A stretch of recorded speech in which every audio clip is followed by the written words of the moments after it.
RSSനെ അപമാനിച്ച അധ്യാപകന് വിദ്യാഭ്യാസ വകുപ്പിന്റെ താക്കീത്. കാസർഗോഡ് കുണ്ടംകുഴി സർക്കാർ സ്കൂൾ അധ്യാപകൻ കൃഷ്ണനെയാണ് വിദ്യാഭ്യാസ വകുപ്പ് താക്കീത് ചെയ്തത്. ഭാരതത്തിനെ ബ്രിട്ടീഷുകാർക്ക് ഒറ്റുകൊടുത്തവരാണ് ഇന്ന് രാജ്യം ഭരിക്കുന്നതെന്നായിരുന്നു അധ്യാപകന്റെ പരാമർശം. ജനം TV വാർത്തയ്ക്ക് പിന്നാലെയാണ് വിദ്യാഭ്യാസ വകുപ്പിന്റെ നടപടി. അധ്യാപകൻ പിന്നീട് ഖേദം പ്രകടിപ്പിച്ചിരുന്നു. ഭാരതത്തിനെ ബ്രിട്ടീഷുകാർക്ക് ഒറ്റുകൊടുത്തവരാണ് ഇന്ന് രാജ്യം ഭരിക്കുന്നതെന്നായിരുന്നു കുണ്ടംകുഴി ഗവൺമെന്റ് സ്കൂളിലെ അധ്യാപകൻ കൃഷ്ണൻ നടത്തിയ പരാമർശം.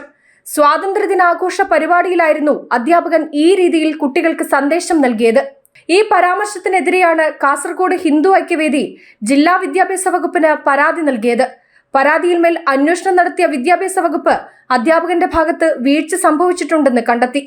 കൃഷ്ണൻ മാസ്റ്റർ പറഞ്ഞത് തെറ്റാണെന്നും അത് അദ്ദേഹത്തിന് ബോധ്യപ്പെടുകയും അദ്ദേഹം ഖേദം പ്രകടിപ്പിക്കുകയും ഇനി ഇത് ആവർത്തിക്കില്ല എന്ന് ഉറപ്പ് നൽകുകയും ചെയ്തു.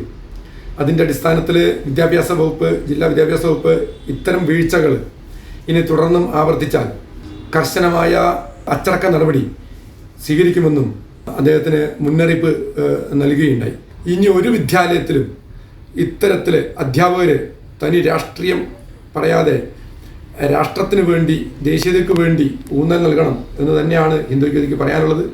വീഴ്ച ഇനിയും ആവർത്തിച്ചാൽ കടുത്ത അച്ചടക്ക നടപടി ഉണ്ടാകുമെന്നാണ് വിദ്യാഭ്യാസ വകുപ്പിന്റെ മുന്നറിയിപ്പ്. RSSനെതിരെയും BJPക്കെതിരെയും ഇത്തരത്തിൽ അപകീർത്തികരമായ പരാമർശങ്ങൾ നടത്തുന്നവർക്കുള്ള മറുപടി കൂടിയാണിത്. ജനം, കോഴിക്കോട്.